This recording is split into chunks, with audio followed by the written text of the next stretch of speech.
Alright, this is a driving vlog. We're going to talk about what got me into the hobby. And a lot of people have the same basic kind of games. Carcassonne, Catan, Magic the Gathering. These are kind of your known entry gateway games, maybe Ticket to Ride.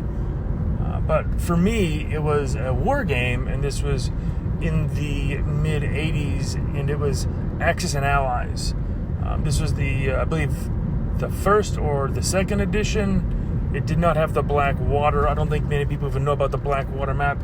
But it was Axis and Allies, and again, it wasn't even, I don't even think it had a date, but it was like, now it's 1942, so they would call it, or 1942 revised. But yeah, this is the game that got me to the hobby, and I just want to take a little bit talk about why, and probably why that is still the kind of game I gravitate towards. Even though I don't play Axis and Allies very much, I do enjoy it, and I do look forward to when someone wants to play it. That being said, I don't always push playing Axis and Allies because it is a very long game, sometimes too long, and with certain players, the game can feel a lot like a slog. And with good players, it can feel very decisive. And later on, we're going to talk about playing up or teaching up with some examples from Axis and Allies. So yeah, I was around 5 or 6, and my brother got Axis and Allies and came home, and we played it. And I was around 5 or 6, he was around 10 or 11. And I just remember seeing that giant map, and up until this time, I think I'd only played something like Sorry or Monopoly, and seeing that giant threefold map with all the countries laid out and the borders and the sea zones, and just looking at the whole world and knowing we're going to play a game that goes across the whole world just was exciting to me as a youngster. In addition to that, the plastic pieces were outstanding for their time. I still think they're pretty dang good. And the battleships, the bombers, the fighters, the tanks, at that time they were all the same sculpts, just different colors.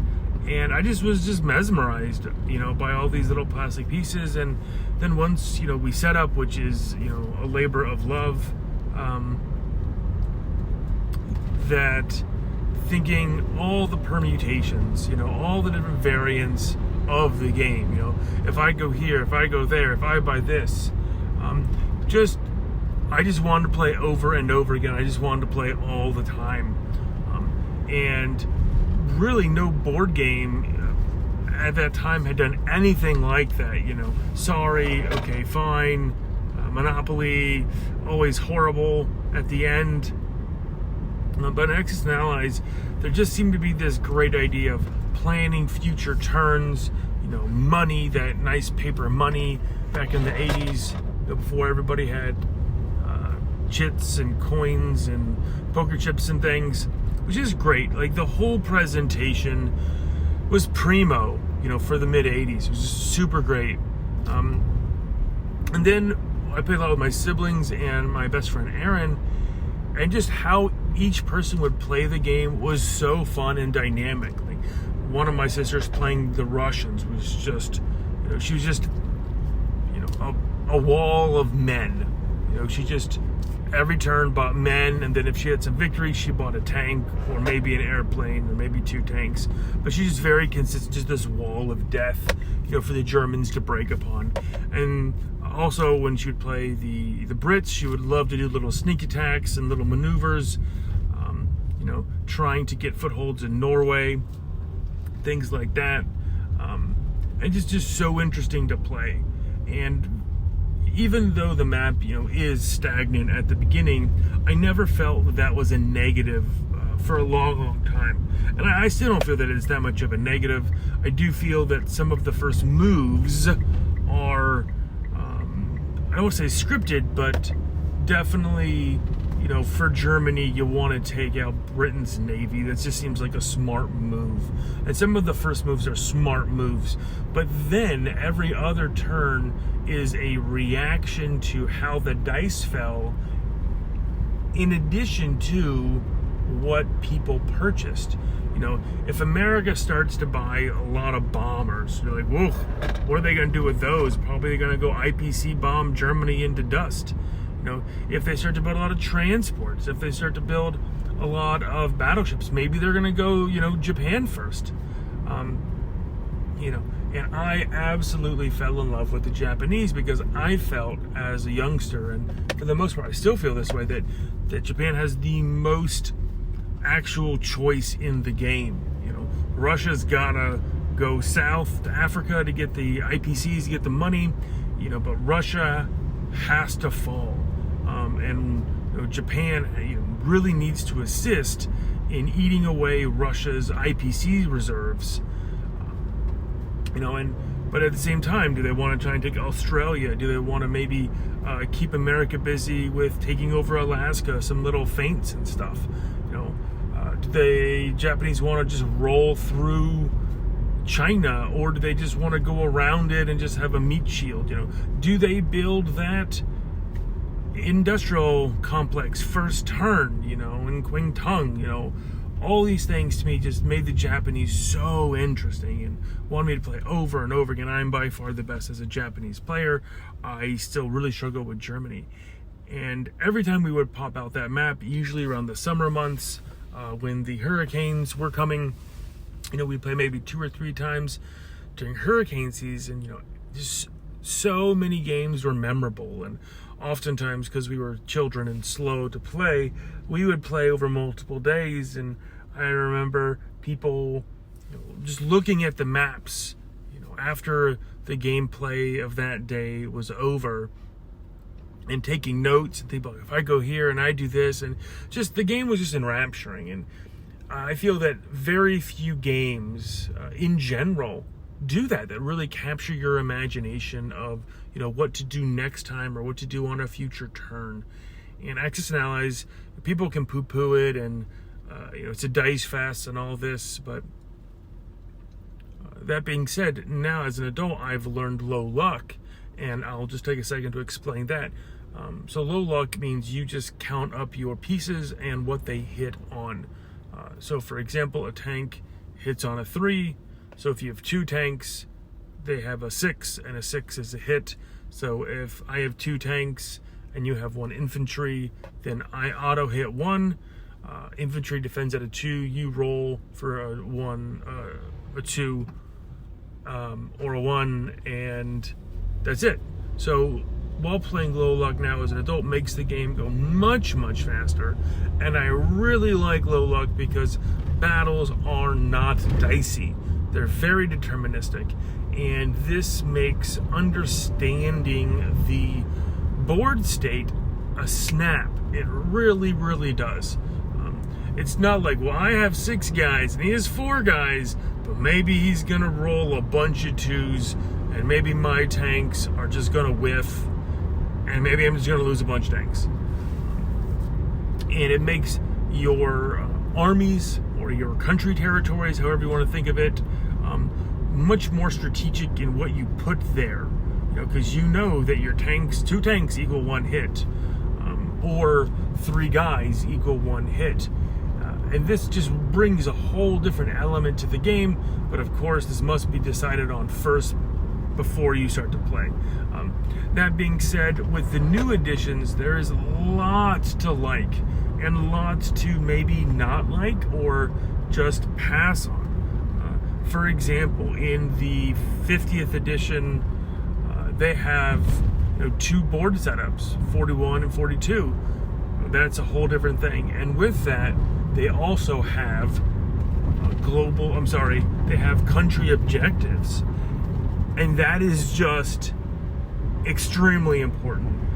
And that's something that can easily fall by the wayside in your computations of what you're doing on your turn. But they changed the game. Getting free infantry for Russia is amazing. or getting extra money as America is, can really make America the giant. So those are really, really big, and I wish I had like a placard, or I make some kind of player aid with just like images of where to hold equals, whatever the boon is. I think that'd be much easier the next time I play it. But I haven't played Global in a long time, maybe 2 years or more. I played the revised map more, and the 1942 just Europe map, and that was the last time I played, which was great fun. It was just one-on-one. So yeah, Axis and Allies was the game that really got me into the hobby, but just made me think about games all the time. Maybe just the permutations, and maybe I'm just gonna have a whole bunch of battleships, or maybe I'm Germany, I'm just gonna have a whole bunch of subs. They're cheap, but they get that first strike attack, and you get 4 or 5, 6 of them together. You're gonna just blow stuff up, and just the excitement of playing it is palpable. But the setup, oof, and when the turn comes around to you, and let's say you're playing a full game, right? So that could be 5 or 6 or 7 players. Never play with 7. Italy and China should not be their own factions. Anyway, one of the worst things is someone looking at the map and going, and taking 20 minutes. It just destroys the tempo of the game. I like to give people pad and paper and have them write down, their turns and things. And when you give people that pad and paper, if they have a ally on the board, Germany, Japan, that they can pass notes, and that brings a really fun element of surprise to the game. And it also speeds the game up because everyone is planning all the time. I would love to introduce maybe some other elements like cracking codes and like looking at notes, but that's a different kind of thing. Getting onto that, technology advances. This is something that I've never really played with substantially with Axis and Allies. The advanced bombers or super subs, whatever it may be. I don't know, just for some reason the money, the IPCs are just so tight. It's usually only America that can just do those gambles. I could want maybe like a nuclear option, but I don't know, like that would just really change the game.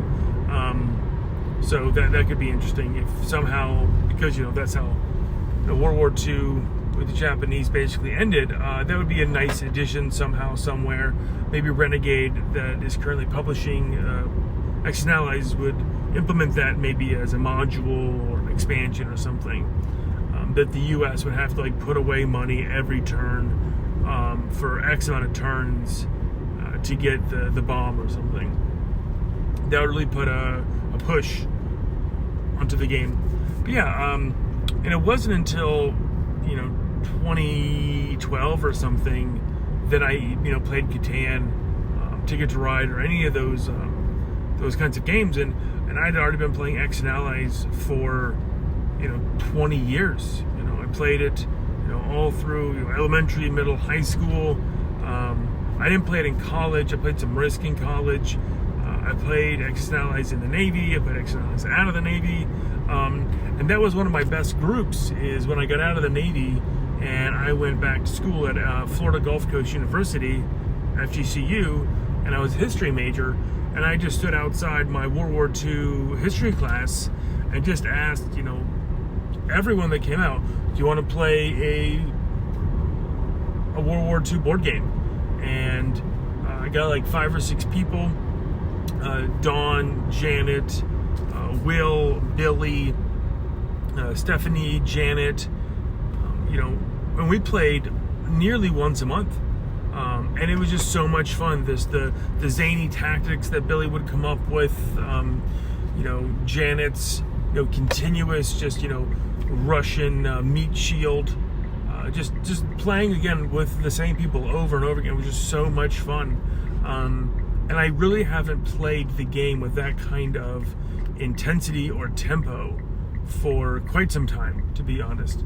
I played a little bit here and there in Chiang Mai with the board game shop, but not just like every once a month, like I kind of currently do with TI and those sorts of games. I kind of miss it. And I thought that, Memoir 44 was kind of a step up and do that, same kind of feel in a shorter package. But since Memoir is a two-player game, card-driven game, CDG, that just so often I feel very frustrated while playing Memoir, even though I love the game. Again, it has the wonderful presentation, the modularity. I think everything for it. But just getting it to the table, and for some reason the setup feels off balance with the time that you play. And with Exercise, because it's such a long game, the setup feels justified. Hey, it takes 30 minutes to set up, but we're going to play for like 8 hours. Okay. While Memoir, you set up, and I understand you're supposed to play the game twice as each side, but it just feels a little unbalanced. Like we set up for 10 minutes when we played for 20 or 30. And that being said, that each map is so unique, and the factions, is another thing. And I feel that you really need people that are, going to play, a few rounds of Memoir, to even justify taking it out and setting it up. And, I have the map pack, and I have the campaign. I even have the Pacific, which I've never even used. I have the Brits and the Russians. I play the Russians a little bit. I just feel like that it doesn't, entangle the mind as much as Axis and Allies does. And and now kind of TI has done that for me. Has made me think about the game and its iterations, and if I do this or get this technology first, it's just really kind of taken that place for me. And I would love a war game, but again, that kind of does that in a shorter package. I don't know if you know of a war game. It doesn't have to be World War II. That does that. I would totally be into it. So this is my first driving blog and talking about what got me into the hobby. If a crazy game like Axis and Allies or something else got you in the hobby, go ahead and drop that in the comments. I did start playing Magic in middle school, and I played that through the Navy. So I played Magic for a number of years. Maybe, I don't know, 15, 20, maybe 15 years. But I played Magic mostly, like intensity-wise, in college. Almost every day I would play Magic in college. Funny story about that, I even played Magic at the Air and Space Museum, and we were told we couldn't do that. You can't play Magic the Gathering on the floor of the Air and Space Museum, even though we found that to be just utterly awesome, Mr. Pat and I. So that is what got me into the hobby, and hopefully you enjoyed this vlog, and I'll talk to you next time. Ciao, bye-bye.